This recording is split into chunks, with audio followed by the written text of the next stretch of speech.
Man, oh man, how the tables have turned on our head coach, Kevin O'Connell, man. Look, last night probably was the worst possible thing that could have happened to Kevin O'Connell. You went out on your post-game press conference and said that you were out-coached. You flat out admitted it. Which, first of all, let's give him a round of applause for at least taking some accountability. Something that he's been kind of slacking on the past couple weeks, maybe a month. I don't know. You drop it down in the comments how long you think he's been not taking accountability. But like to go on there and admit that is one thing. But what makes it even worse, this whole situation, is that the guy that you're up there admitting that you got outcoached to, this guy was a guy that was in our building that we could have had as a head coach. We could have had him. Now, I got to admit, I was team Kevin O'Connell. So I'm not saying that. Obviously, if I could turn back the hands of time, it would probably be a different evaluation. I would look at a lot of things different now that I know hindsight's 2020. But I was team Kevin O'Connell. But last night proved, man, that Harbaugh, and not only Harbaugh pretty much just put it more into perspective that when Kevin O'Connell goes against a coach that knows what the hell they're doing, he has no shot. He just does it. Okay. He has no shot going up against the superior coaches. So to put him in a category as a top 5 coach, a superior coach, we got to stop doing it. We just got to stop doing it. And I'm a KOC guy. And this is the thing. I know this might sound crazy right now, but I'm still going to give him a little bit of time. I'm still going to give him some time. I'm not saying fire him. I'm not saying that right now. Am I frustrated? Absolutely. Absolutely, I'm frustrated. But, I still stand where I stood a couple weeks ago. J.J. McCarthy's coming back on week 9 against the Detroit Lions, which probably isn't the best of circumstances. But at the end of the day, it is what it is. You got to play who's in front of you. I don't care. All right, we done with the baby in and trying to protect and all Kevin O'Connell. No, dog, you got to go out there and show us what you have. I want to see him with J.J. McCarthy build some type of rapport. I want to see if there is something there. And then at that point, if we notice that it's just not there, then I'll jump on the train of, okay, maybe it's time to look elsewhere for a head coach. But right now, I'm just not there with the rest of you guys. Well, with some of you guys, because I know we have a fan base and we about to read some comments, so stick around. I went and I plucked some comments out from our platform, Vocal Vike, man. Because, I want to put this on blast so that, the people that are watching this video, first of all, make sure you join the community, hit the subscribe button, come over here, because this is where you get vocal at, man, on Vocal Vike. That's what we about, man. You got to be vocal. Express yourself. Let's go through some of these comments, though, man, because I was shocked, bro. I woke up this morning and I started reading some of them, and I'm like, yo, like, this is how we feel. This is what it has come to, man. It has come to this, where Kevin O'Connell went from 2 years ago being a coach that most Vikings fans really appreciated. They had some critiques about play calling, but for the most part appreciated him, to we're ready to move off of him, bro. Dude is not him, all right? Let's start out with this, man. J Bo Real, man. He said, I revoked KOC's QB Whisperer credentials. I snatched that ish away and held to the gnaw. No more of that gas, yo. Hey, I mean, shout out to you, man. Hey, I respect your take. This is the thing. Everybody's take on here, I'm respecting. I don't have no pushback, man. Feel how you want to feel, because I know I get emotional on here.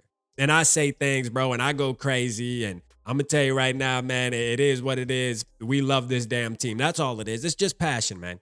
It's passion. Harambe, shout out Harambe, man. Appreciate you, bro. He said, for now on, Kevin O'Connell will be called Kevin O'Childress because his play calling looked like 2007 Brad Childress. Could have had Harbaugh. Could have had Harbaugh, bruh. Could have had Harbaugh. Shout out Purple Daily. They did a video this morning where they were talking about the statistics, like comparing KOC to Harbaugh. And Harbaugh has done more of everything than Kevin O'Connell, and he's better at everything. All the way from the QB whisper title that we tend to toss around with Kevin O'Connell. Harbaugh has proven that he can also make quarterbacks play great. I'm just saying. Man. We got CS Prods, man. He said, well, by this point, McCarthy has to play because the season is most likely over anyways. I'll say this. Does it feel like the season is over? A little bit. A little bit. I mean, I'm not upset at fans who think it's all the way over. Look, man, I still think there's a little bit of fight in the tank. Not much.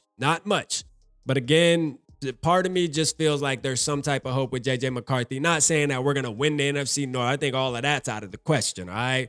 I think even making the playoffs maybe out of the question. But if we can at least be on the bubble and look like a competitive team, at least to end the season off, where we can go into 2026 with some hopes of, okay, we have a quarterback. Now, when we get into the offseason and we talk about the capital that we have and the salary that we have to invest in players, which players are leaving and coming, that's going to be a whole different story, because then Kwesi might be on the hot seat at that point, because it's not looking good, bro. It's getting ugly.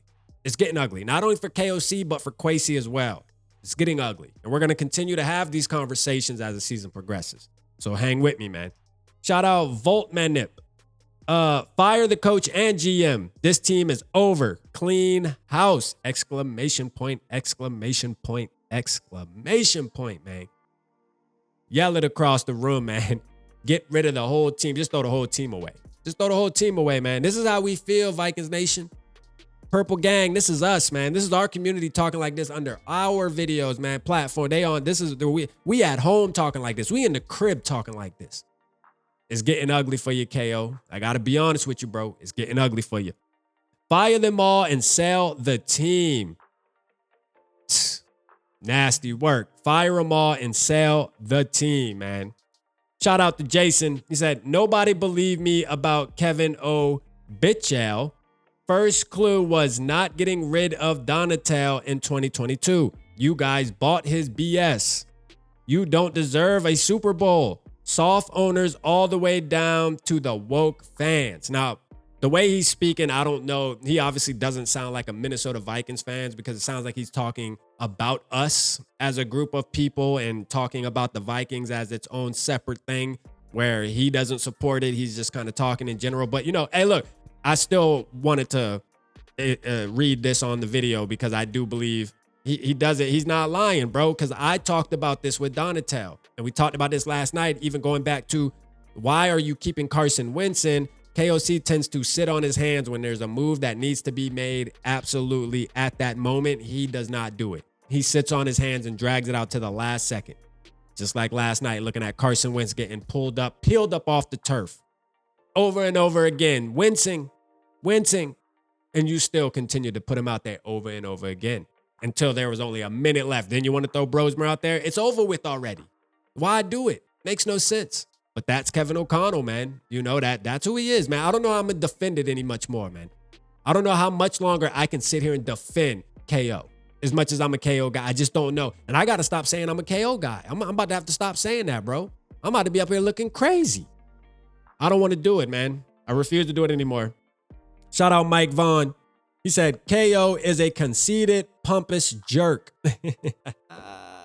Boy, they cooking him, boy. I'm telling you, man, KO, look, KOC, man, I'm not going to say you're on the hot seat with the Wilfs, because I don't think the Wilfs would put you on the hot seat quite yet.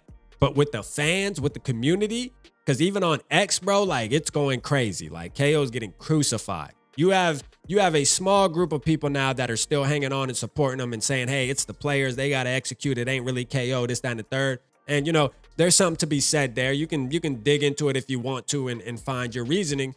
But for the majority of people, man, the consensus, it's over with for you, dog. I'm telling you right now, you pretty much got to have a miracle. I'm going to tell you, the only thing that's going to save KOC, we going to talk about after we get through these. I'm going to tell you right now, because there's only one thing that's going to save them. Shout out Davey OG, man.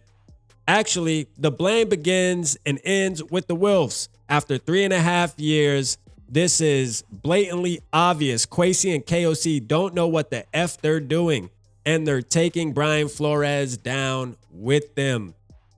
Yeah, man, that's crazy, bro. Hey, it is what it is. Shout out OG, man. He talking his talk. Shout out Tama. He said, KOC, he sucks. Why? You may ask.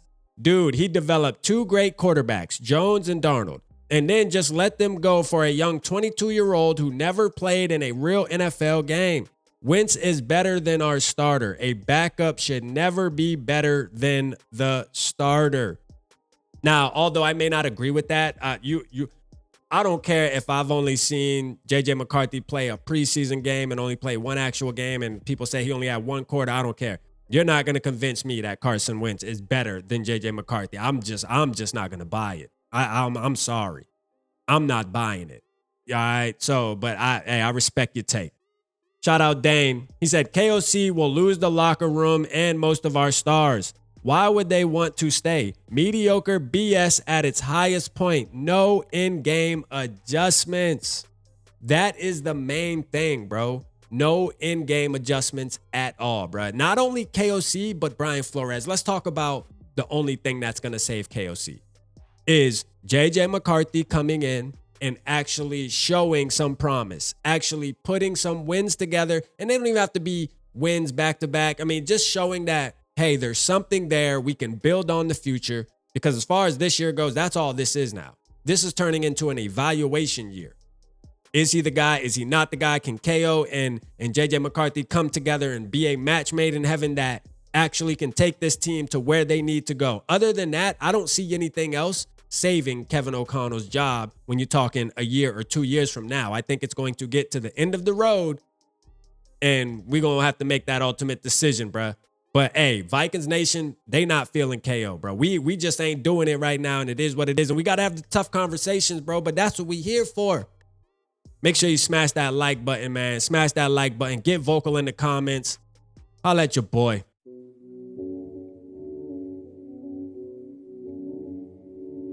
Yeah. Smooth summer. Who running?